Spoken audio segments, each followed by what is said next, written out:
जो ईरानी सदर का मामला है, मैं सबसे पहले आपकी राय उस पर लेना चाहूँगा, जो कि बहुत बड़ा वाक़या है। कल भी हमने मुसलसल इस पर बात की और पाकिस्तान सोग की हालत में है, पूरी उम्मत मुस्लिमा सोग की हालत में है और दुनिया भर में ओबियसली इस वाक़े के ऊपर अफसोस भी किया गया है। आज पाकिस्तान में यौम सोग है, पंजाब ने भी इसका ऐलान किया और वफाक ने भी ऐलान किया है। आपका इस पर क्या टेक है? सबसे पहले बिल्कुल, आई थिंक बहुत अफसोसनाक ये इंसिडेंट। और ईरान एक अहम मुल्क है खित्ते का भी, और पाकिस्तान का एक अहम पड़ोसी मुल्क है।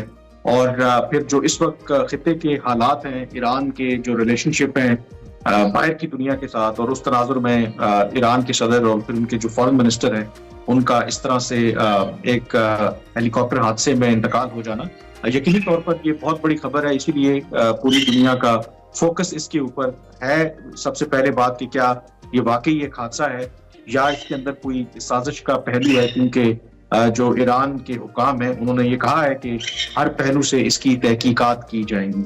और दूसरा जाहिर है कि ईरान का जो एक सिस्टम है, एक यूनिक सिस्टम है, इलेक्शन भी होते हैं, डेमोक्रेटिक प्रोसेस भी है, but at the same time जो अल्टीमेट पावर है वो ईरान के सुप्रीम लीडर उनके हाथ में होती है। तो अब जब ईरान के सदर इब्राहिम रईसी और फिर जो फॉरेन मिनिस्टर हैं दोनों इस दुनिया से चले गए हैं, तो सबसे अहम सवाल कि उनका अगला जो जानशीन है वो कौन होगा। जैसे आपने जिक्र किया कि जो वाइस प्रेसिडेंट है उन्होंने आर्जी तौर पर सदारत का ओहदा तो संभाल लिया है, 50 दिन के अंदर इंतखाबात होने हैं, और सबसे अहम बात यह है कि कौन कैंडिडेट होगा जो रिप्लेस करेगा इब्राहिम रईसी को, and at the same time जो उनके फॉरेन मिनिस्टर हैं। तो इसलिए मल्टीपल लेवल्स पर ये चीजें हो रही हैं। एक ईरान की इंटरनल पॉलिटिक्स है, फिर जो अगले उम्मीदवार होंगे सदारत के लिए उस के तहत ईरान की इंटरनल दाखिली पॉलिसी क्या होगी, एक्सटर्नल पॉलिसी क्या होगी। ऑल दो कोई ब्रॉडर फर्क तो नहीं पड़ने वाला, क्योंकि जैसे मैंने कहा कि at the end of the day जो फाइनल अथॉरिटी है वो तो ईरान के लीडर है, उन्हीं के पास है। ठीक है, बहुत बड़ा वाकया है, लेकिन इसके बावजूद कल अमेरिका की तरफ से जो स्टेटमेंट सामने आई, एक तो उन्होंने कहा कि हमने जो सैंक्शंस लगाई हैं उस पर हमें कोई शर्मिंदगी नहीं है। दूसरा, जब ये भी सवाल किया गया कि वो इतने 40-45 साल पुराना एक तैयारा था जिसके नतीजे में ये हादसा हुआ, तो इस पर भी रिपोर्टेडली ये कहा गया कि ये फैसला ईरानी हुकूमत का था कि उन्होंने ख़राब मौसम में एक पुराना तैयारा इस्तेमाल करना था, हमें कोई नदामत नहीं है। और अब साथ ये भी कहा गया कि ईरान अगर दहशतगर्दी की मावनत करेगा तो ओबियसली देखिए पाबंदियां उस पर रहेंगी। आप इस रवैये को कैसे देख रहे हैं इस इतने बड़े वाक़े के बाद अमेरिकन? देखिए, ईरान जो अमेरिकी स्टेट डिपार्टमेंट की तरफ से बिल्कुल एक शॉर्ट सा स्टेटमेंट आया जिसमें उन्होंने कंडोलेंसेस तो की, लेकिन एट द सेम टाइम उन्होंने कहा कि वो उम्मीद रखते हैं कि जो भी अगली गवर्नमेंट आएगी उसमें डेमोक्रेटिक जो प्रोसेस है उसका ख्याल रखा जाएगा, ह्यूमन राइट्स इश्यूज है उनका ख्याल रखा जाएगा।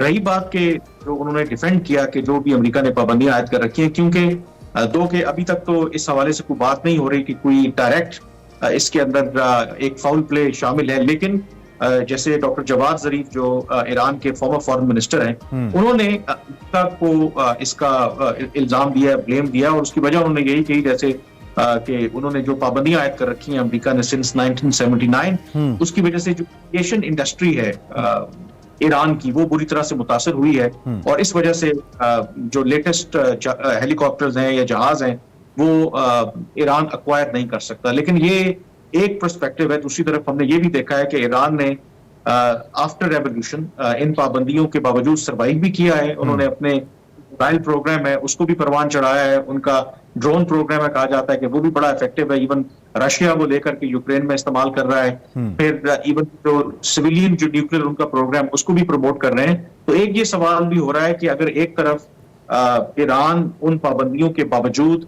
अपना जो बाकी दिफाई प्रोग्राम है उसको इस तरीके से प्रमोट कर रहा है, तो आखिर क्या वजह है कि उन्होंने जो अपनी एविएशन इंडस्ट्री है उसके ऊपर काम कोई नहीं किया। एक सवाल ये भी हो रहा है कि अमेरिका से तो पाबंदी है कि आप कोई एक्वायर कर सकते मगरिब से कोई लेटेस्ट टेक्नोलॉजी, बट रशिया के साथ ईरान के बड़े अच्छे ताल्लुकात हैं, और रशिया भी ऑफ कोर्स एक बड़ी पावर है जिस की जो मिलिट्री टेक्नोलॉजी है इट इज वेल नोन। तो आई थिंक जहां तक तो बात बिल्कुल ठीक है कि अमेरिका ने जब ये कहा कि ये तो ईरान का अपना फैसला था कि अगर 40-45 साल पुराना हेलीकॉप्टर उन्होंने इस्तेमाल किया और एक फॉगी वेदर था, and at the same time एक ये चीज भी याद रखनी चाहिए कि जब ये बहुत से सवालात ऐसे हैं जिसके जवाब अभी आने हैं। मसलन 3 हेलीकॉप्टर उड़े थे, 2 जो है मंजिल पर पहुंच गए थे, सेम रूट था, सेम मौसम था, बट अनफॉर्चुनेटली ये जो हेलीकॉप्टर ईरान के सदर सवार थे, वो क्रैश कर गया। तो आई थिंक अगर तो ये इंडिपेंडेंटली तहकीकात होती हैं तो फिर